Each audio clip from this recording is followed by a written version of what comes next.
revolution in China, bloodiest and most terrible of all. An entire civilization blown apart.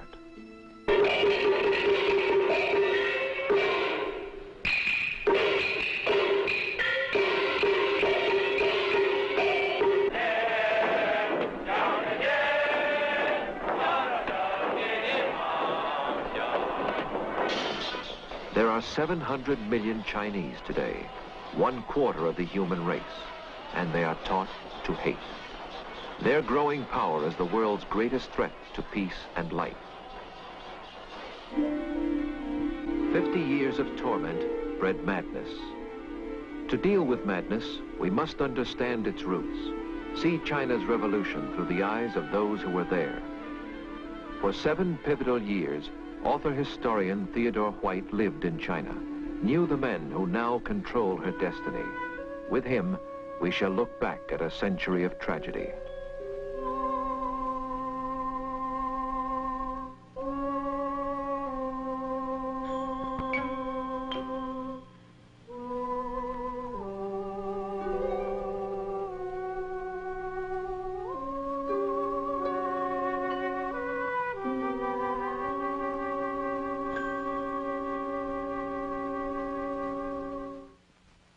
For 18 years, we of the West have been excluded from China. We can pace along this barbed wire border at Hong Kong and try to squint inside or strain out sounds, but all we hear is echo of disaster, past and present.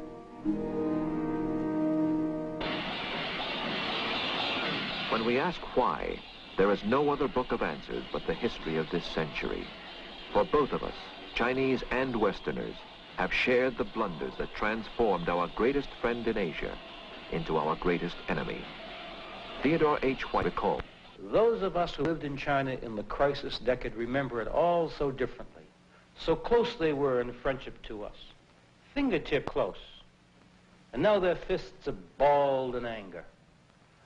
They were looking for some entry into the modern world, and nothing in their ancient culture could give them any guide to the turbulence they found. Nor could we help them. It was a quest, a 50-year search for some new kind of government, some new form of order.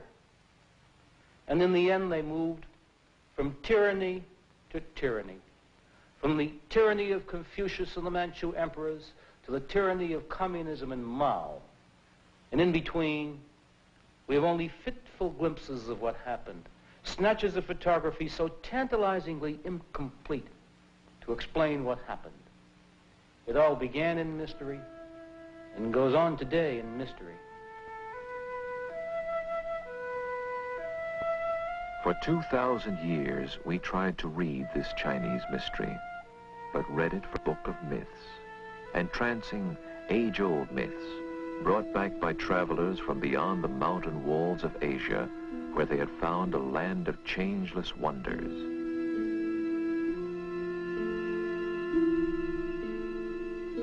A strange serenity of spirit graced its hills with beauties. Bridges arched across the rivers as much to soothe the eye as help the wayfarer. The silent shriek of violence in art might catch attention, but that was echo of an anger we did not fathom. The same mythical serenity rested on all the fields of this land of peasants, a biblical rhythm carrying men from sowing to harvest, from birth to death, in apparent contentment. The old myth held that China had solved the great secret of government. Confucius, half god, half sage, had taught order and duty. These make government. Each man fixed in place, bound in obedience to those above, as those above were bound in obedience to the will of heaven. The emperor they called the Son of Heaven, Tianzi, because only he interpreted the will of heaven in his land. For 1,500 miles ran the Great Wall, sealing in a nation so proud it knew itself only as Zhongguo, the Central Kingdom.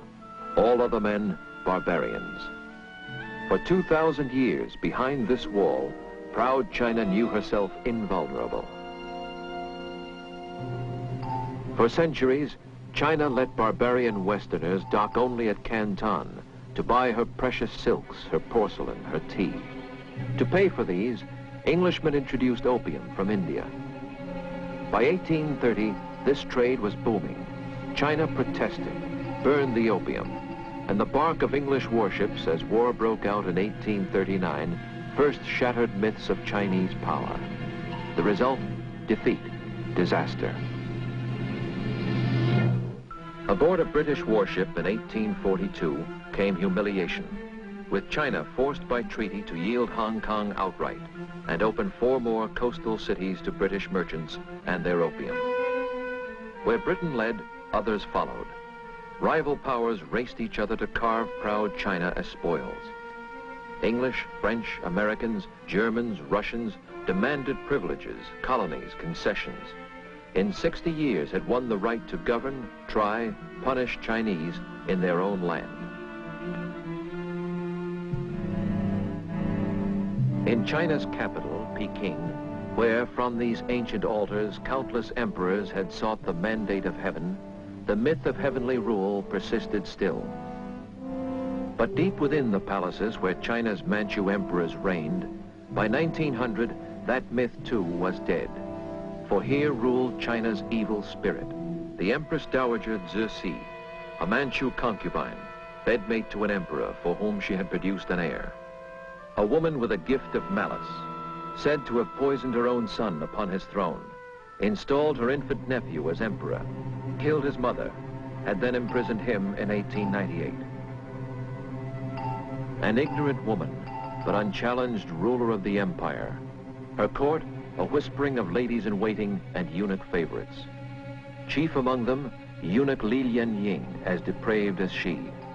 When told China needed ships to fight the foreigners, they used naval appropriations to build a marble pleasure boat in a nearby lake. Only one conviction bound her to her people, hatred of the contemptuous foreigner who tramped her land. 1,000 villages deep in China mirrored her primitive hatred of the foreign devil. Moreover, their passions had found flag and leaders as a secret brotherhood, the Boxers, began to flourish. Kill the white man, burn his mission, said the Boxers, claiming magic charms could make their bodies impervious to Western bullets. With the Empress' consent, in early 1900, they began to kill. One of America's great novelists, then a missionary child, was at the time in China. Miss Pearl Buck recalls, the Empress Dowager had issued an edict that all white people were to be killed, and many had been killed, especially in the north, in Shandong, where men, women, and children, missionaries and business people too, had been killed. But we were so fortunate because we lived in the province of Jiangsu, and we had a very good viceroy, an intelligent man, and he knew that it was folly for the old empress to think that she could gain anything by killing the missionaries and the business people, because there would be terrible retribution. And so he was so courageous as to insert a negative, a no, a not, into the imperial edict, so that it read, we were not to be killed. And that's what saved our lives. Here at Peking, within these massive walls, for almost 2 months, 3,000 foreigners and Christian converts gathered under siege to fight for life. Their sandbagged embassies a bastion against Boxer fanatics. From around the world, navies rushed troops to raise the siege. Britons, Americans, Russians, French, Germans, Japanese raced with field guns and modern rifles, whose bullets no Boxer magic could resist. Victory was swift, punishment ruthless.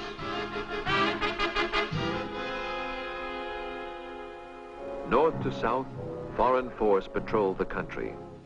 Japanese soldiers began to explore China's wealth and covet more. In the shadow of Peking's mighty ramparts, American soldiers tasted war on Asia's mainland for the first time and frolicked, China forever humbled.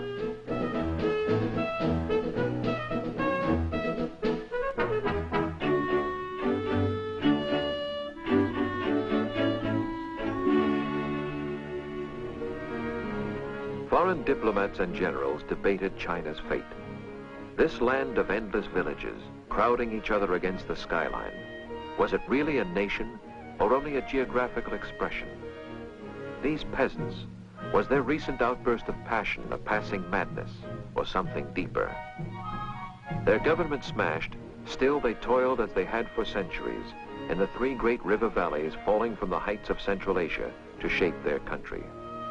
In the north, Manchuria and the valley of the Yellow River cradled one kind of Chinese for whom Peking, the Manchu capital, was their center. Here, dry northern wheatlands rolled over an unknown treasure store of minerals which Russia and Japan both sought. In the center, the valley of the mighty Yangtze with its key cities, Shanghai, Nanking, Hankow, Chongqing, where British and American power turned the wheels of industry, oiled the way of commerce. In the south, the third valley, the West River flowing by Canton to empty at Hong Kong in the sea. In the steaming Southland, peasants stooped in paddies to plant rice and spoke a dialect no Peking Chinese could even faintly comprehend. The coastal cities, where most Westerners lived, squirmed with jostling people, animal energy, humans used as beasts in street and field.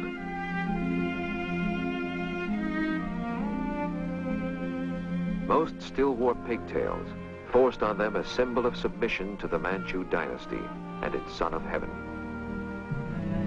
But within the old forbidden city, there was no government, no son of heaven.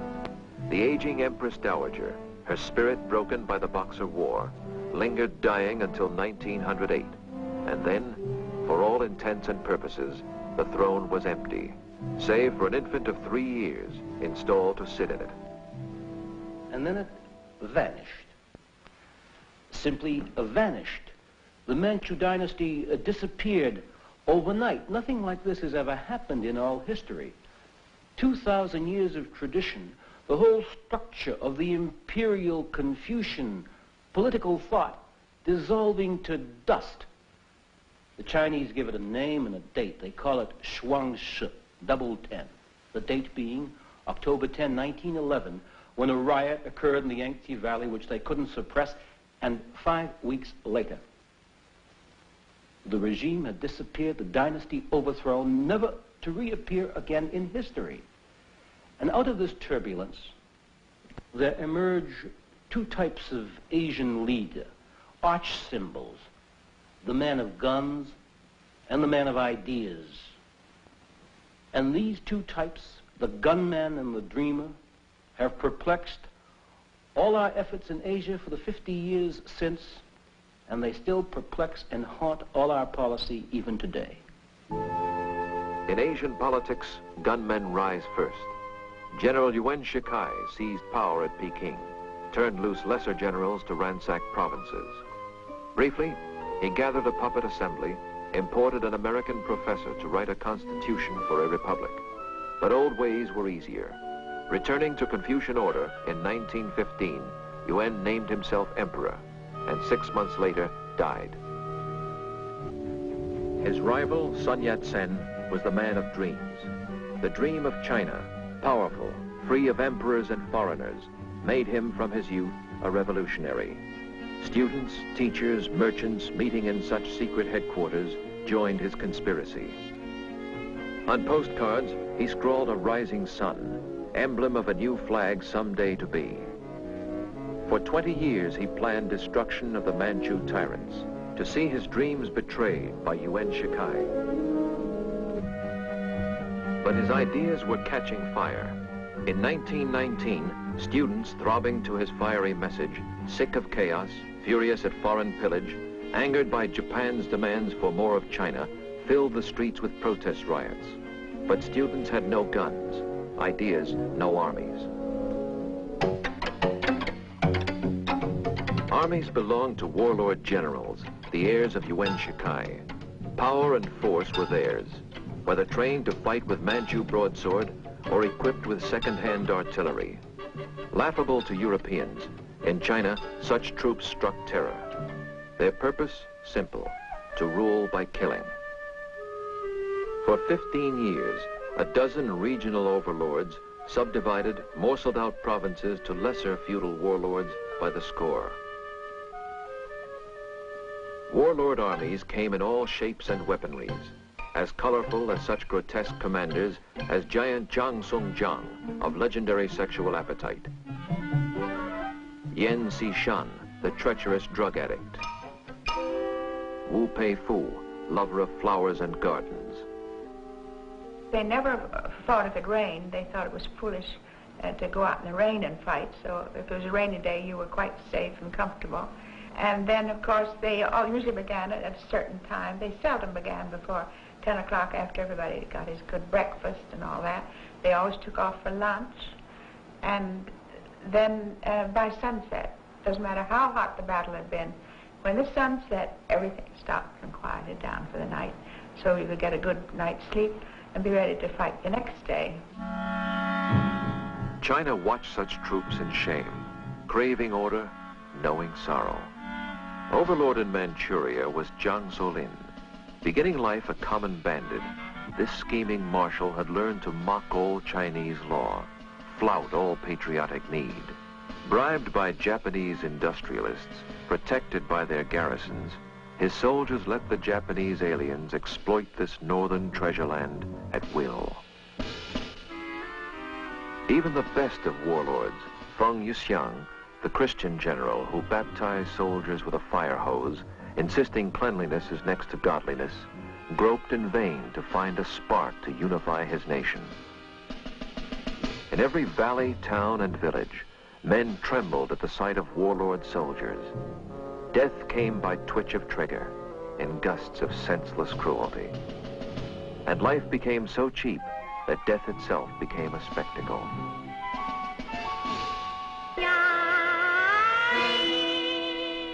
Children, growing up, became inured to violence, a culture of scholars transformed by killing.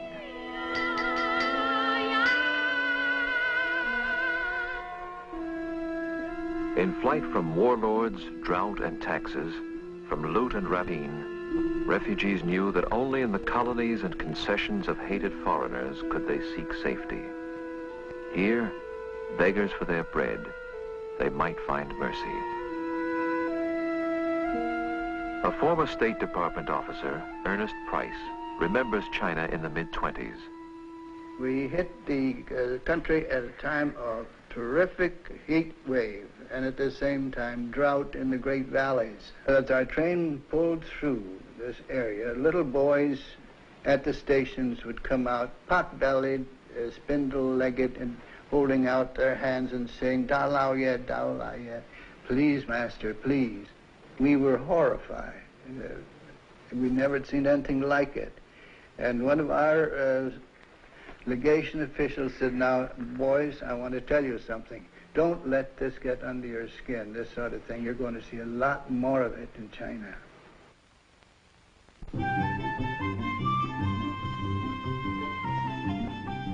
In the western enclaves of the coast, life for foreigners went on unchanged. Here, the skyline walled from passing tourists, the site of Chinese anguish, while permanent expatriates returned each afternoon to homes of splendor, where countless servants made for master and his missy lady a sunlit way of life old China hands still mourn.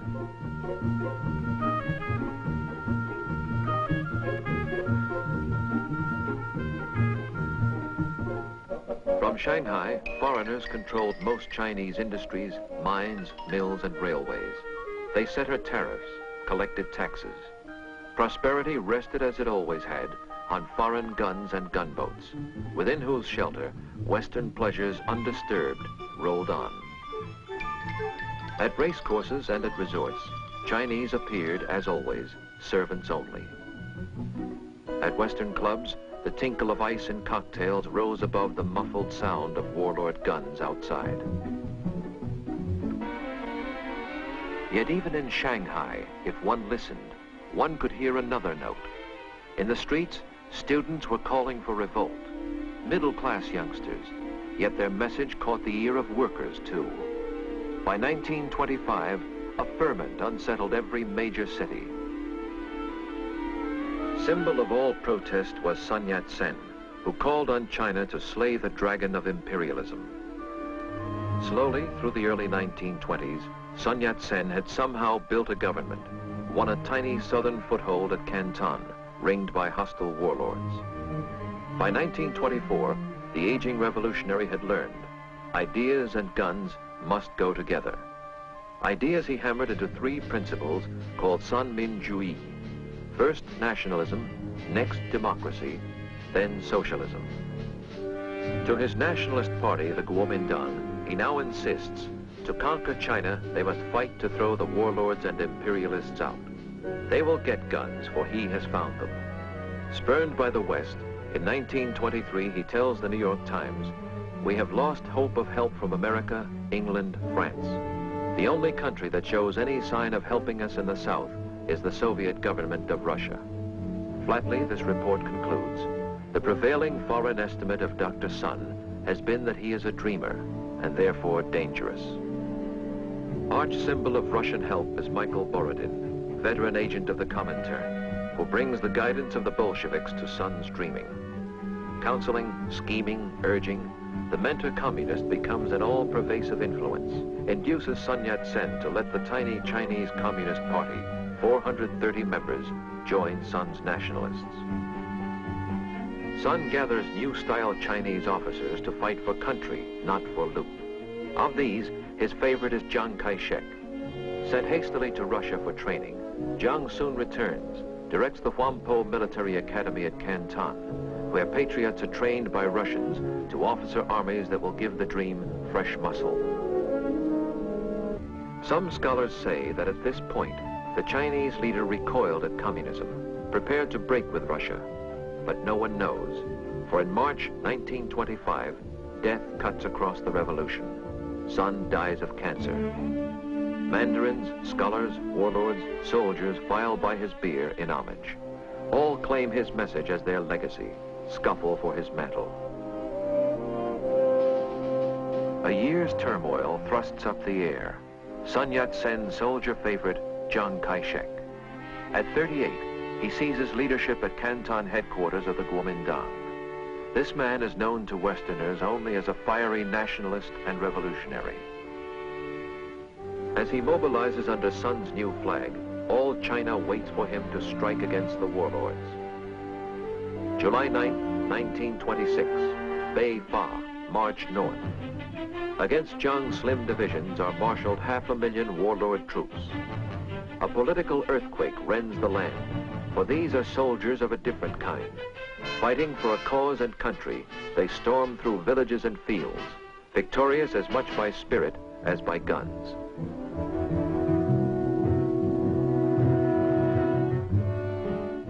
Accompanied by Borodin, a Russian staff, their wives, Chiang's headquarters pushes north by train. A forward fan of young revolutionaries, nationalist and communist alike, precedes the troops, calling to arms peasants and workers who surge to join the banners of the new day dawning. Among them, then unnoticed, is a communist intellectual, Mao Zedong, then 33, directing scores of peasant agitators to summon fury for the revolution. By fall, they take Hankow. The nationalist revolution moves its capital there, and then exultantly raids the British concession, burns down foreign buildings, tears down foreign flags. The tide rolls on, from Hankow down the river. In April, Chiang Kai-shek has reached Nanking, and then a pause. Chiang waits.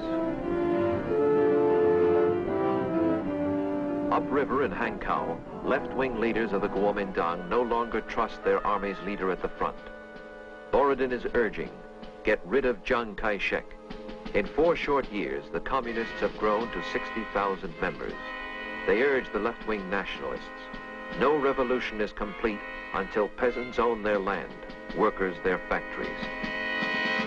Chiang disagreed. Scholars of Chinese history still debate with enormous fury exactly what happened next and why. But I think it's the classic revolutionary question. Who gets power? To whom the fruits of victory? No one knows what went on in Chiang Kai-shek's mind, but I think one thing must have been clear to him. Either they were going to get him or he was going to get them. And he wasn't about to be dismissed the way Sun Yat-sen had been dismissed from power by warlords so often. It was a question of who would strike first, and he struck first. April 12, 1927 in Shanghai was the night of terror, as Jiang's troops rounded up and butchered hundreds of communists, students, union leaders, anybody they suspected. And when the day rose, he was in complete control of all the lower Yangtze Valley. And after that, for months and months through 1927, it becomes a great big bloody boiling stew as left-wing and right-wing fight and warlords get into the act and communists try to stage uprisings, and it all ends. It ends in tragedy. Because for so long, this country, torn apart, had waited for a government to give it unity and dignity. It expected so much of this revolution. And now they found that revolutionaries can be butchers too. And this long, tormented quest for a new order was to end in this squalor. And it ended finally in December 1927 in Canton, when, on orders from the Comintern, the communists attempted to stage a massive uprising and seize that industrial city, and the Kuomintang struck back with counter-terror. Professor Earl Swisher witnessed the event. The nationalist forces came in on Tuesday afternoon. There was fighting and burning of parts of the city during the night, and then the mop-up came on Wednesday morning, after the coup had lasted only about 48 hours. Identification of communists was a very simple matter. They had wrapped red kerchiefs around their necks to identify them as communists, and when the coup collapsed, these were hurriedly stripped off to remove the identification, but in the rather humid climate, the red scarves left marks on their necks, and so that a communist was anyone with a red neck. The destruction of communists was a very simple process of rounding up everyone with a red stain on his neck and executing it. Some thought communism in China forever quenched, but Mao Zedong did not.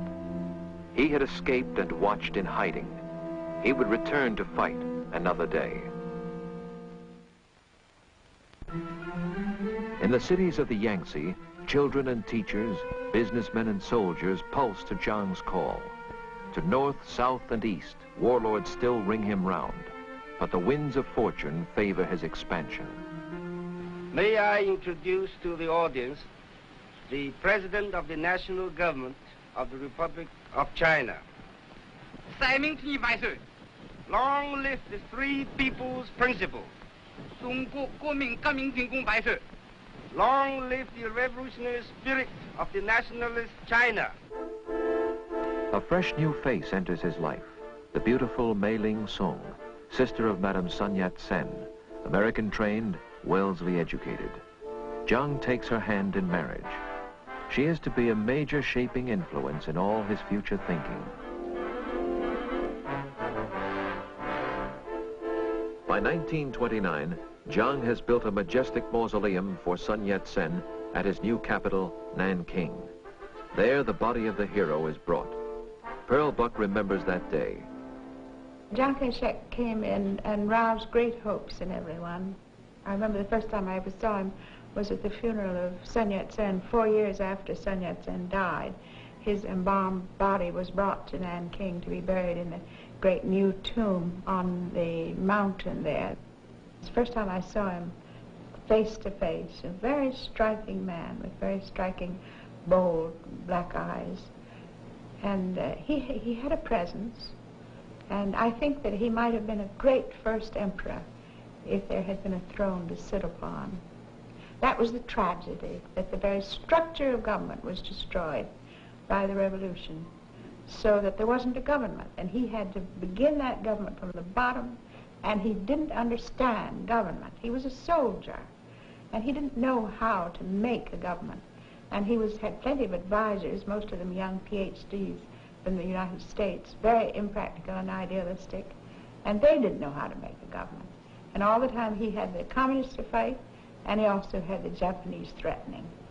And it was a very difficult situation. I'm never inclined to blame him. To Western eyes, this soldier's rule seems like the first firm government of China in many years. Jiang too was changing, for his wife, as much American in thought as Chinese, leads him to see the United States as friend, a source of loans and help. As new railways stretch their tracks across the country, the new Kuomintang order Jiang has brought begins to offer comfort and luxuries to the cities he controls. Industry booms, production soars. Engineers and young industrialists find, for the first time, careers opening to modern talents. Universities flourish, parade their graduates full of hope. In cities, department stores begin to offer Chinese taste of every modern wear. Modern dress takes subtle hold on Chinese fashion, while rich Chinese, in centers like Shanghai, begin enjoying privileges until now saved for foreigners.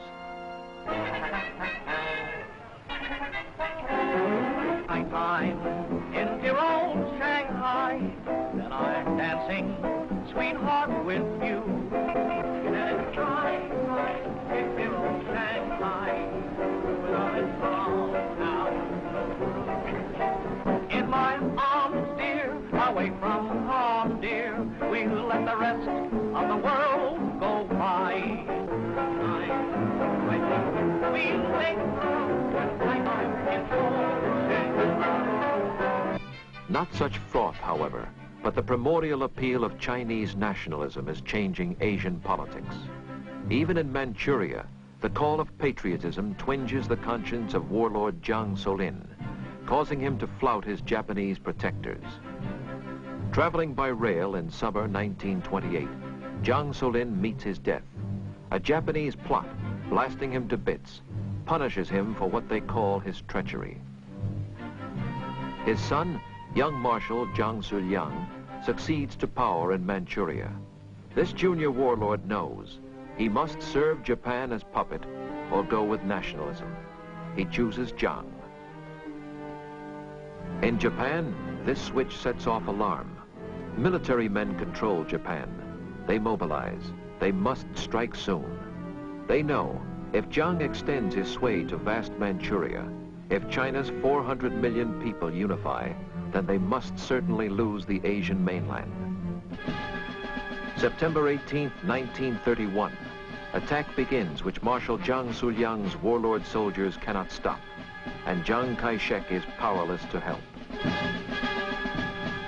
Striking simultaneously at half a dozen different points, the soldiers of Japan seize towns and rails. By spring of '32, they hold all Manchuria, rename it Manchukuo, a puppet state at their command.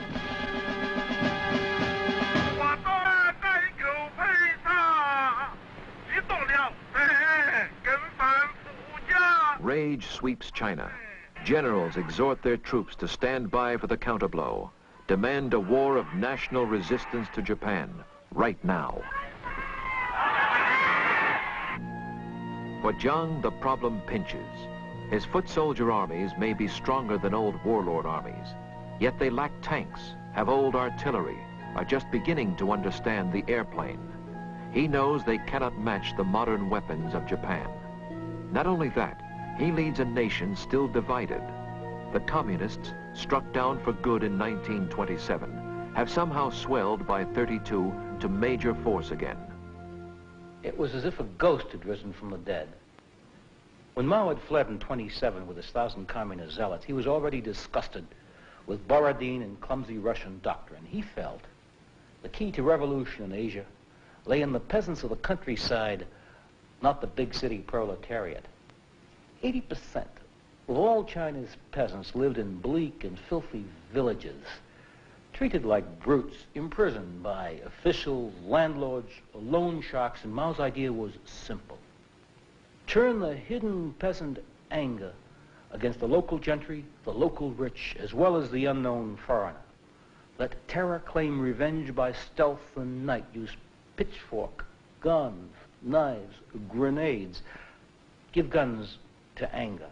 And out of this idea, he created this black miracle of his, the doctrine of partisan warfare. Divide the land among the landless. Rip out roads, bridges, railways, so that formal armies will have to slog on foot, dissolve in garrisons, bog down. Transform the countryside into a total environment of hate. Let women, children, everyone, not be afraid to die. It was political warfare raised to the nth degree, and by 1932, he controlled a good chunk of the two provinces of Hunan and Jiangxi and claimed the loyalty of 9 million people. Jiang insists he cannot resist Japan unless he first has crushed this enemy within. From 1930 to 1935, he drives his troops to fight. His narrow military politics sees only one solution. Force must root out Mao's ideas with bayonets. With communism, no compromise. Year after year, this civil war goes on as expedition after expedition grinds into failure in peasant ambuscade, guerrilla war.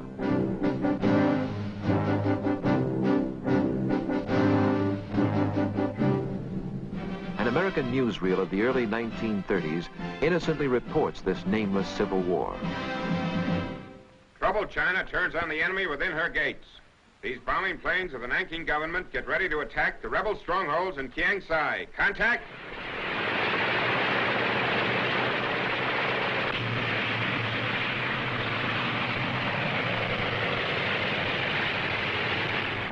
High over the mountains, movie tone flies with the air forces of President Chiang Kai-shek. This is an actual bombing raid, and as we sight the first of the rebel villages, we commence the attack.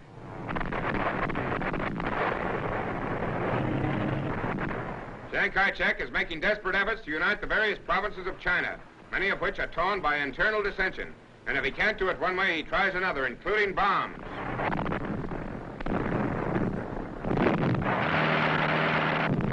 China, Far East, land of ancient culture, land of bloodshed, rebellion, and war.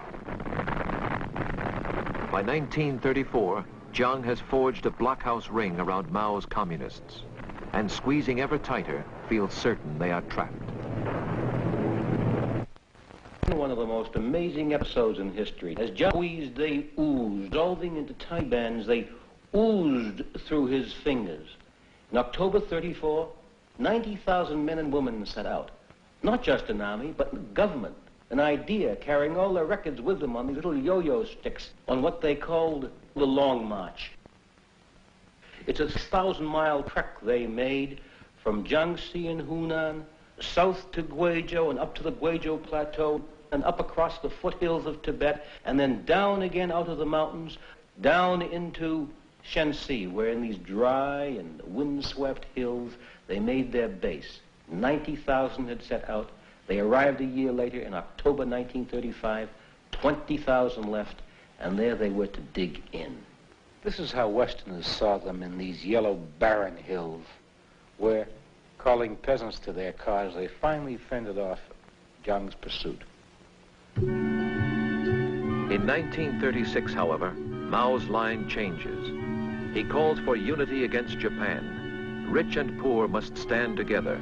An end to civil war. Nationalist, communist, warlord, all must stand as brothers against the alien threat. This new line appeals to millions, but not to Chiang Kai-shek. He, his inner councils, and his generals persist. Final mop-up of the communists must still go on, entrusted now to friendly warlords in the north.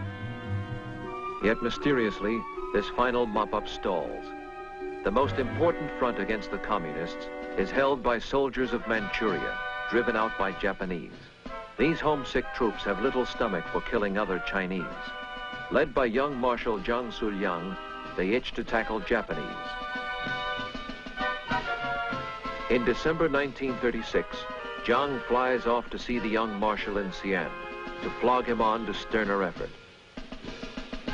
In Xi'an, however, communists have convinced the young Marshal that civil war must stop. Then there happens one of those episodes that sound as if they were written in the book of make-believe. And again, we have no photographs because No one invites a photographer to witness a kidnapping, which was what happened next. Jiang was there to urge them to fight the communists, and on the night of December 11th, he was sleeping in a villa outside of town when he was awakened by gunfire.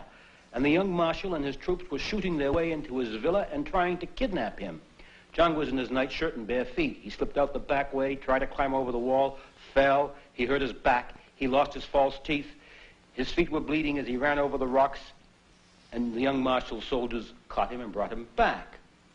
It sounds mad, but that's the way China was, and it got even madder, because when they brought him back, they invited the communists down from North Shanxi, and on December 15th, the communists, the young marshal, and Jiang all sat down to talk. The communists and the young marshal said to Chiang Kai-shek, "It's time to end the Civil War. We must all unite against the Japanese, or else." They could have killed him, but they didn't.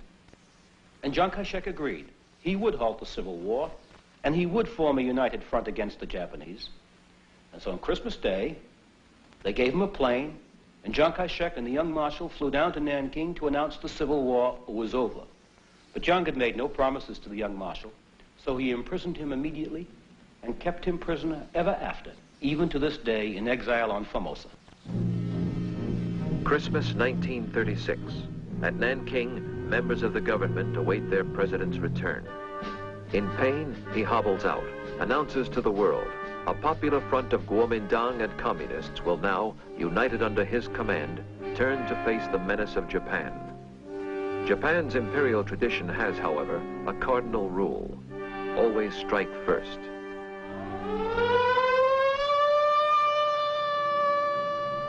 July 1937. The war is on. The Japanese now seek total conquest, not just another chunk of territory. They blast the heart of China in the Yangtze Valley, with Shanghai first to take the shock. The Imperial Navy shells Shanghai at point-blank range. A century since Britain first blasted China open. A generation since the bloodshed of the Boxers. Babies have grown to manhood without a year of peace.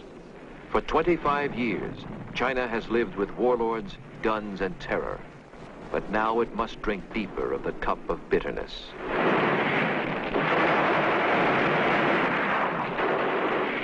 Nanking this morning had its 28th raid. I am speaking to you just as the echoes of exploding bombs have died down. Death comes from the clear blue sky, just as it has come to thousands of our innocent people throughout the length of our land.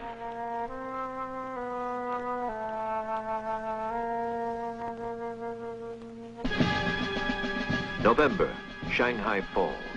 December, Nanking is sacked and raped.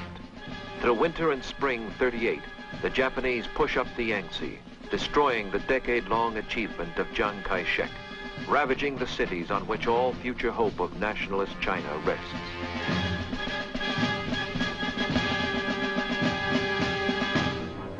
In the north, a different vision of tomorrow's China guides the communists. In a village in a mountain gulch, they make a capital, Yan'an. Headquarters have paper windows, furnishings of bamboo. Their troops are called the Chinese 8th Route Army. But the United Front dissolves. Red generals ignore Jiang's orders. Their strategy makes an independent war against Japan. In rear areas like Yan'an, soldiers raise their food. Mao himself grows tobacco. Zhu De, the Red Army's commander-in-chief, hoes his own cabbage patch. Peasant women spin and sew the cloth for uniforms. Fashion straw sandals for the soldiers. The mind of Mao Zedong sees warfare differently from other men.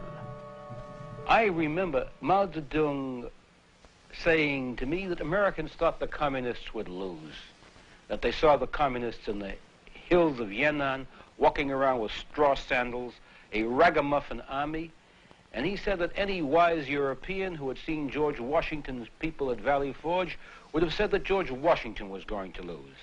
He said, "It's true," he said, that the Japanese and Chiang Kai-shek have electricity, airplanes, tanks, and we have nothing, he said. But then he said, the British had all those things, and George Washington didn't have electricity, And yet George Washington won, and you suddenly realize with a start that Mao Zedong was not really sure of when and in what century electricity was introduced. That the structure of his knowledge was totally different from the structure of Chiang Kai-shek's and ours. Mao's knowledge of Asian war, however, is unmatchable. With these generals, he lifts the doctrine of partisan warfare to new levels. Lin Biao directs Kang Da, training school for guerrilla leaders. Zhu De deploys guerrilla bands hundreds of miles in Japan's rear. The people are the sea, says Mao Zedong. Guerrillas are like fish who swim in the sea. Within a year, such troops gather 200,000 peasant soldiers. The Japanese may seize cities, but the 8th Route Army holds all North China countryside about them. In the Yangtze Valley, however, all through summer '38, fortress after fortress of Chiang Kai-shek falls. The Japanese crunch on. By October, his last 2 citadels are doomed. First Canton, then 4 days later, Hankow falls. Killing prisoners, spreading horror where they go, the Japanese convince themselves that sheer stark terror will now at last persuade the nationalists to quit. The war is won. Yet still their prey eludes them. From Hankow, Jiang has planned retreat. His government is to settle at Chongqing, in China's deepest mountain fastness, Sichuan. The nationalists set out. Pack laborers salvage from the burning cities what few machines they can. Students haul away school libraries. Beyond the mountains lies the safety of the Sichuan Basin, its only entry by the cleft the Yangtze cuts. A steeper climb, say Chinese poets, than the climb to heaven itself. Retreat continues all through winter, expression of a will to fight that no disaster has diminished. Up through these gorges, they pull or pole their boats, until finally, in 1939, the rearmost echelon of the sad procession drags through.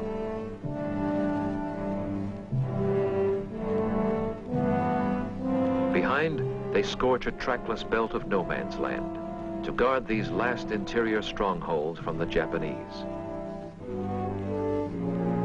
Chongqing is now the wartime capital, a city of another age, almost unchanged in sight or smell or sound from Manchu China. And here, among these backward peasants, the government digs in. Spurning all Japanese peace proposals, the Chinese brace themselves for certain havoc. And in the spring of '39, it comes.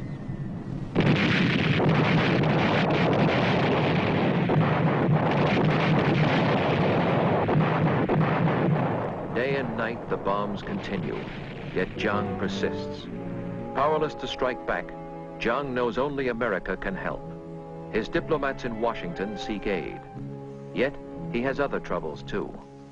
It was about this time in 1941, at the height of the bombing, that I had my first talk with Chiang Kai-shek about the war against Japan and its strategy. And at the end, almost as an afterthought, he said, "Remember, the Japanese are a disease of the skin, but the communists are a disease of the heart." It seemed odd to me because at that time the Japanese were bombing the daylights out of both Chiang Kai-shek and the communists, both of whom were allied against the Japanese. But now in retrospect, it seems to me an almost prophetic remark, almost a vision of an apocalypse to come. Those whom the gods destroy, they first make mad. On December 7th, 1941, madness seizes the Japanese. Striking at Pearl Harbor, they hope to force America's consent to their conquest of China. Now China has a mighty ally. America's arms will soon be theirs. Geography destroys this hope. Supplies must crawl across the ocean to get to India, then be flown to China across the Japanese blockade. American pilots brave the topless Himalayas to fly the hump and carry what they can, yet average only a few thousand tons a month for the army of 4 million Chinese soldiers. Feeding an elephant with an eyedropper, an American veteran calls it. Discouraged Chinese leaders say, our arsenals make only 15 million bullets a month, just 4 per soldier. How can we fight? Americans discover there are other reasons for poor Chinese morale. Graft in their armies, generals corrupt, incompetent. The soldiers ill-shod, underfed, and sick. Major General Frank Dorn recalls his training mission at the time. A visiting American general from Washington asked me if he could see some Chinese troops marching on the road. So we drove out, and the first thing we saw, of course, was that the majority of the men had dogs of one kind or description, size, anything that they could have stolen along the way, on ropes, on leashes, on anything. And he smiled and said, here they are, the GIs the world over. They all love dogs. And I said, yes, they certainly love these. And he wanted to know what I meant by that. And I said, well, this is their rations. When they run out of rice and other food, the dogs go into the cook pots. Commanding General for America is Joseph Stilwell. A soldier's soldier, his mission is to train a Chinese army to strike back. In India, training thousands of Chinese flown back across the hump, Stilwell learns to know their true ability. But he grows bitter at their government, which cannot nourish them. He feels they can attack and win if led by honest officers, insists that Chiang reorganize his army to throw incompetence out. In Chungking, this pressure irritates the Generalissimo. He knows that victory is guaranteed by efforts of his allies. His thoughts are on the aftermath of victory, the final struggle for power yet to come. A weariness of spirit seeps through his government. Something fades. They wander alien through this anachronistic city. The fronts are far away. America's flying tigers guard the skies. Their background of big city life cuts them from direct involvement with these peasant people. Little luxuries, little pleasures occupy too many minds, too long exhausted by the years of sacrifice. Yet nonetheless, the prestige of Chiang's government grows. Foreign diplomats court his favor, do him honor. In 1943, at Cairo's Wartime Summit Conference, he sits with Roosevelt and Churchill, accepted now as equal of the great, consulted on the strategy of global war, assured of China's freedom, China's greatness in the post-war world. From Yennan's tawny hills, the communists watch all this and brood. Unrecognized by foreign powers, they know their strength is growing. Not foreign aid, but peasant emotions give power. And Mao too is hardening. Like Chiang, he thinks beyond the war to what must follow. 20 years of flight and fighting have toughened him to hardship. But his memory too is scarred. By Chiang, by white men, Russians and Americans alike. His troops swell daily behind enemy lines. His self-assuredness freezes to dogma. He has been right so often when others made mistakes. His truths become, for communists, a holy script. Colonel David Barrett, chief of the American military liaison team in Yan'an, watched all this and recalls, they emphasized that they had to give the troops political training because the political consciousness of the peasants who made up the Chinese Communist armies was very low. So therefore, they said, we have to give them political training. I told them, I said, in the United States Army, we look with disfavor on giving political training. We think we should devote our whole time to military training. Well, they said, that is not the case in our Army because we consider military training and political training as equally important, and one cannot be neglected for the other. Zhu De agrees with Mao. Power is what comes out of a muzzle of a gun. But ideas, politics, must motivate the man behind the gun, a concept the nationalists only dimly grasp. Theodore White recalls how powerful communist motivation could be. I went with a group of Chinese nationalist guerrillas who were organizing resistance behind the Japanese lines. And there was a young nationalist lieutenant and 2 horsemen and myself, and we traveled behind the Japanese lines for, oh, I'd say 2 or 3 days. And then the Japanese flushed us. And we ran like mad. And they chased us all day. And by the time we arrived in a mountain village at night, the horses were completely worn out, saddle-galled and their flanks heaving. And we were as tired and just as scared. And we asked the villagers to give us water and fodder for our horses. And I heard the young Chinese officer say, "Woman Shabalu Jun, we are of the 8th Route Army." And I said to him, "Look, we're nationalists, not 8th Route Army guerrillas." And he said, "Shut up. If we tell them we're nationalists, they won't feed our horses or water them." It was the first sense I'd ever had of the political grip the communists had acquired on the minds and the hearts of the people in the occupied areas. As war wears on, American aid increases, and Jiang is pleased. Reviewing the new divisions Stilwell has trained and equipped, Jiang hoards these splendid forces. They will be useful later. Stillwell violently objects. He wants to use them now against Japan. He has no interest in future civil war. Stillwell feels unless Jiang purifies his government, not only is he no help in this war, but once the war is over, surely the communists will win. Their quarrel grows. From Washington flies a mission to heal the nasty breach under Major General Patrick Hurley, an Oklahoma politician. Jiang sees this as more white man's arrogance, a meddling in the politics of China. No compromise is possible, and Stillwell is relieved of command in 1944. Certain American involvement in Asia will be long and tragic. The world rejoices as in 1945 the Japanese surrender, the guns they hope forever stilled. To sign the document of surrender aboard the Missouri, the Allies, America, England, Russia, invite Japan's first victim, China.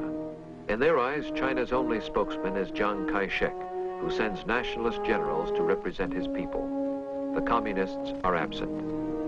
For Chinese, this is but the curtain to an act, the climax yet to come in clash with communists. To stop this dreadful prospect, General Patrick Hurley, now named ambassador, flies off to Yan'an.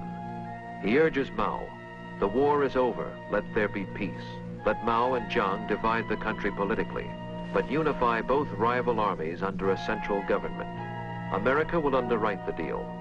Hurley puts a plane at Mao's disposal to explore the proposition in Chongqing. Thus, Mao arrives on the first plane flight he has ever taken. His safety guaranteed by Americans, this is his first face-to-face contact with the Kuomintang since the killings and uprisings of 1927. 6 weeks of negotiation will produce apparent agreement, as Jiang plays host to Mao before departure. The plans that lurk behind their smiles, however, deceive all Western eyes. For in the field, a race is on. Across the land, the broken Japanese must sign defeat, yield cities, garrisons, and guns. But which Chinese will take the guns and occupy the cities, communist or nationalist? The nationalists, with all the transport of America at their disposal, emplane their troops to seize the cities of the Yangtze Valley.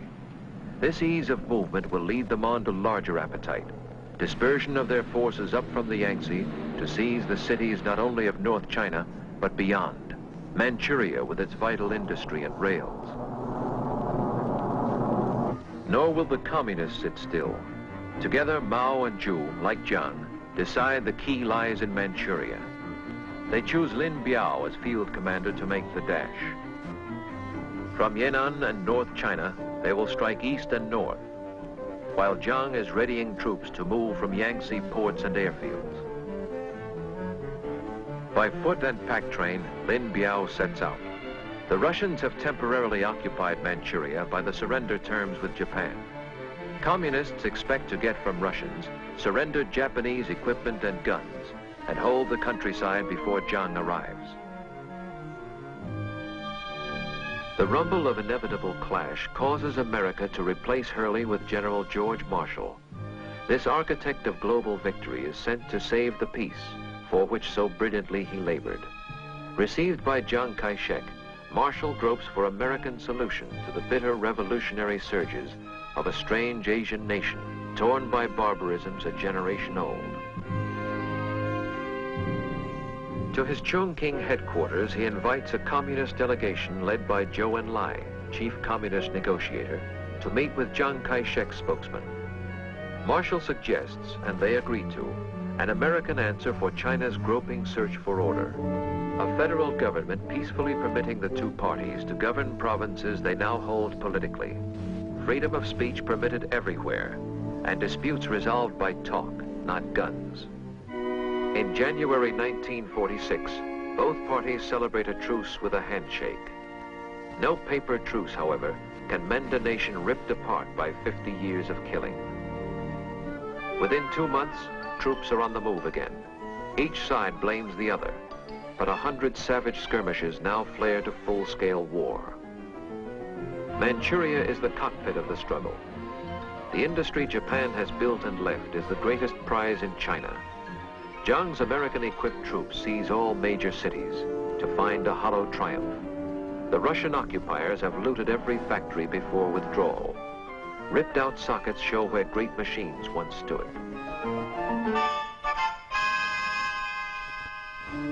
For Mao, the fighting in Manchuria is prelude to the climax of his theories.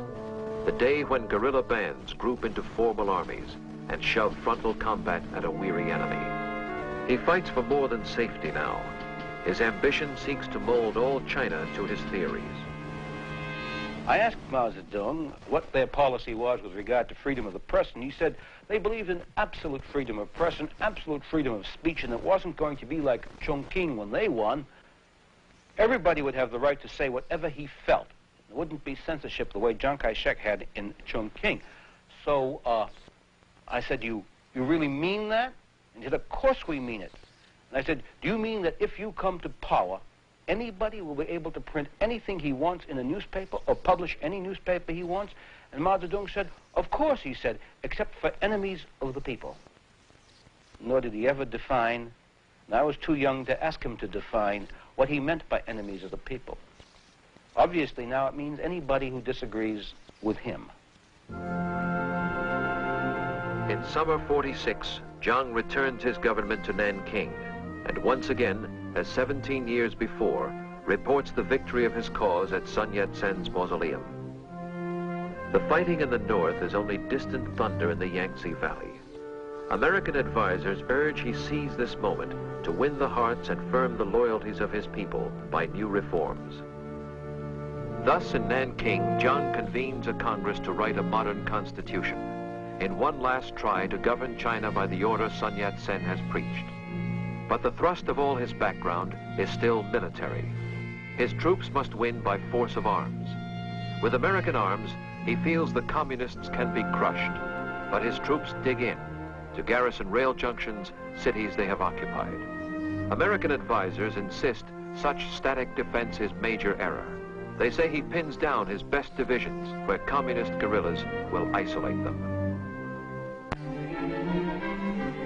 Queen city of Jiang's victorious China is Shanghai, restored at last to Chinese rule, all foreigners' concessions wiped out. While battle flares in the northern provinces, Shanghai seems to thrive.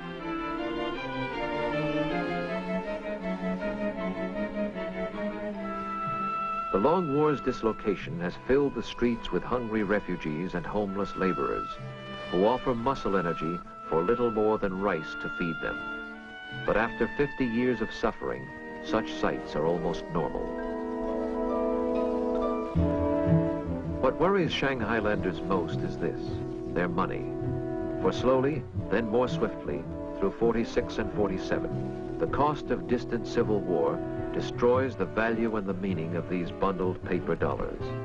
Inflation ruins the vital middle class of all the cities, the one great source of Jiang's political support. Novelist Stephen Becker remembers the panic years. The inflation was heartbreaking.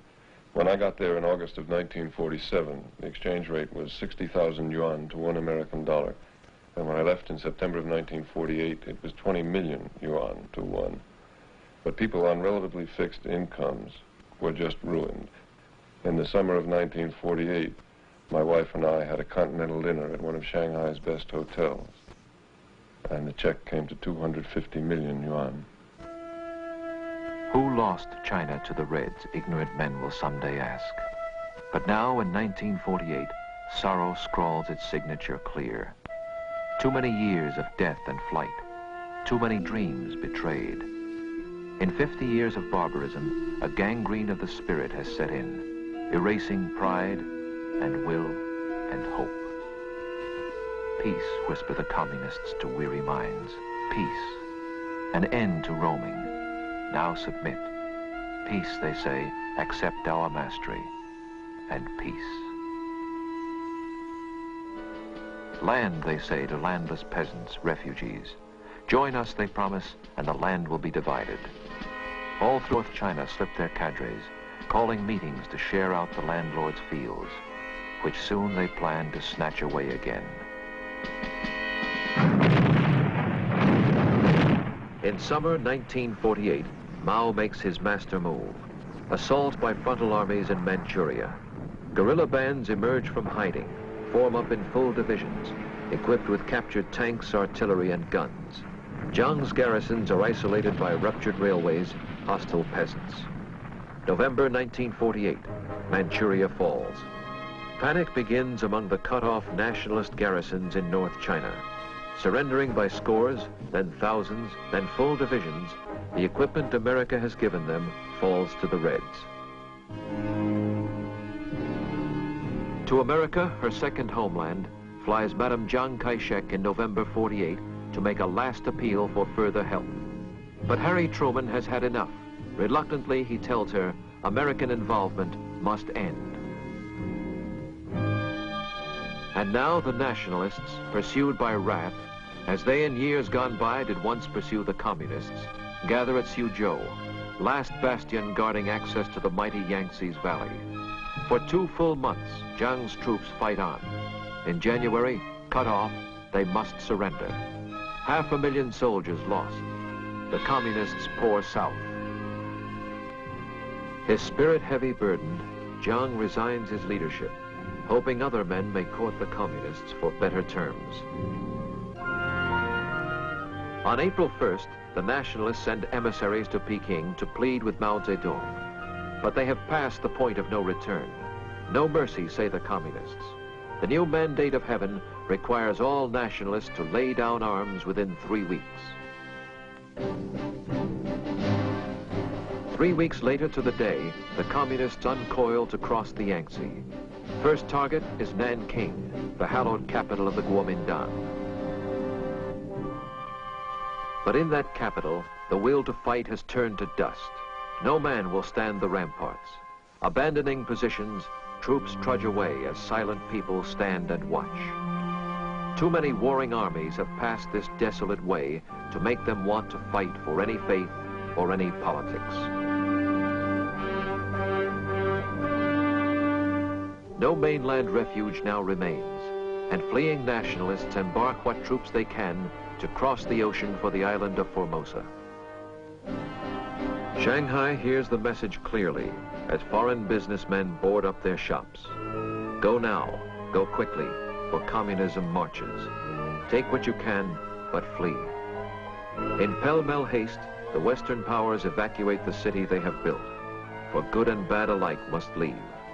The businessmen come for profit, as well as missionaries come to heal, must say goodbye, as out the Yangtze steams the last of Western influence, and farewell to a century. May 27th, 1949. Down Shanghai's princely avenues, the pleasure boulevards of yesteryear, rolls the victorious red tide. In 6 more months, all China will submit. Red Star triumphant, hoisted over the world's most ancient nation. Silently, the crowds observe their newest conquerors. Today, in 1967, the marble altars of Peking still beseech the will of heaven as always. Chinese still gather here to listen to the voices that interpret heaven's will.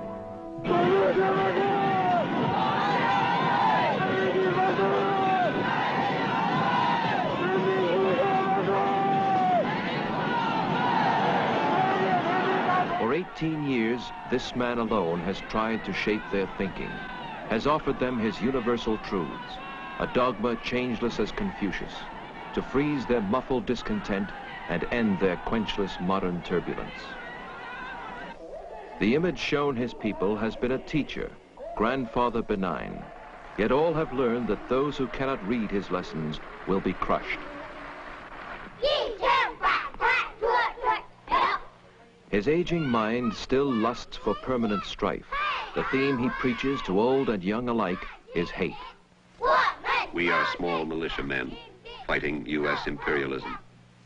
Uncle, we must grow up quick and go to liberate Taiwan.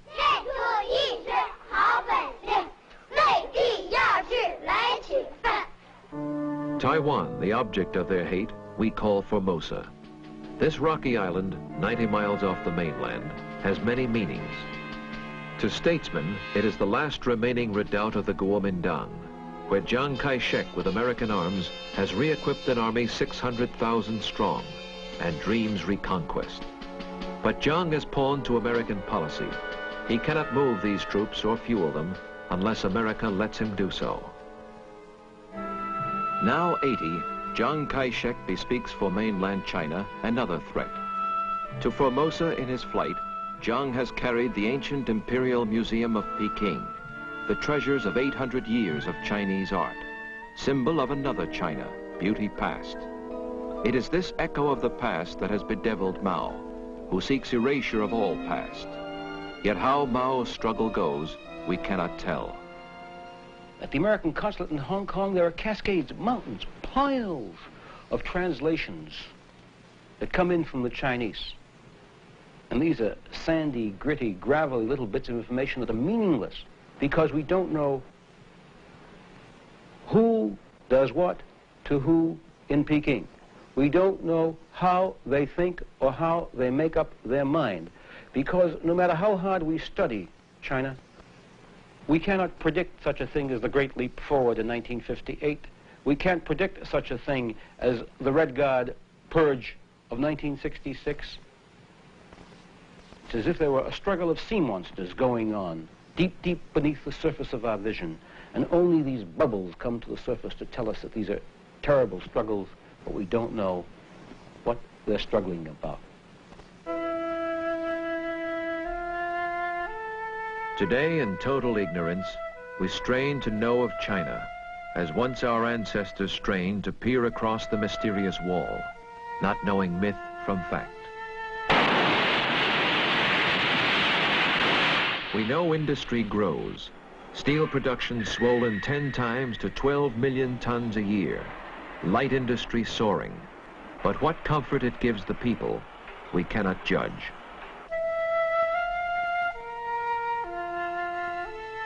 We know beyond this wall live people of dazzling historical ability. The forefathers of these students first invented paper, printing, books, gunpowder, the clock, the compass. In 1967, they loft rockets. In 65, they synthesized insulin. In 64, they unlocked the atom secrets. From behind the wall rise boastful statistics. But we know that China's people hunger, have barely survived one of the worst famines in all history. That driven by communist cadres, peasants work in communes, today still beasts of labor as their fathers were.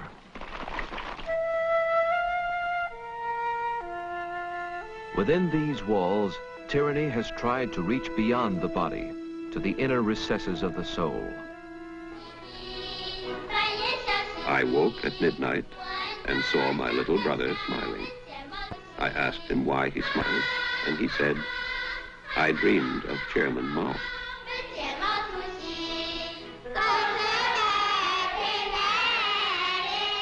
The purpose of all learning is to fathom what goes on in Chairman Mao's mind. This mind holds all the truths that ever were or will be. Neither age, nor place, nor class has allowed escape from pounding, the chanting of Mao's litany in railroad stations, in stores, at work. Even those who built the wall so long ago must be forgotten, they have been told. No history but Mao's. The aging leaders who shared the hills of hiding 40 years ago, trekked the long march, withstood Japan, America, the Kuomintang, must now again pass judgment on their revolution. They writhe and split.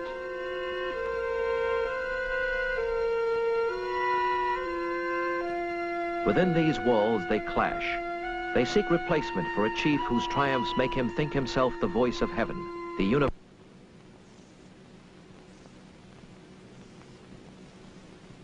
This is their bomb. In 10 years' time, there will be more. The nightmare problem of our time shapes clear: to reach the minds of Mao's successors with reason, before unreasoning bombs take up the dialogue. It does no good to mourn the past. We pass along a road of time which, always turning, never brings us back to the crossroads marked again. Perhaps we should never have disturbed the slumbering civilization of China, or else wake of itself and reach for us. Perhaps China is too vast to be governed by mercy. Yet if Chinese mind craves order, they must be brought to recognize they are the biggest factor in the world's disorder. And we must untangle the madness of their mind. The most difficult task in the world is to reach the minds of men who hate you. We do not flinch from the immediate tasks to guard our skies, defend our friends. We cannot flinch from tomorrow's task, to reach the mind of China. We race today to reach the moon.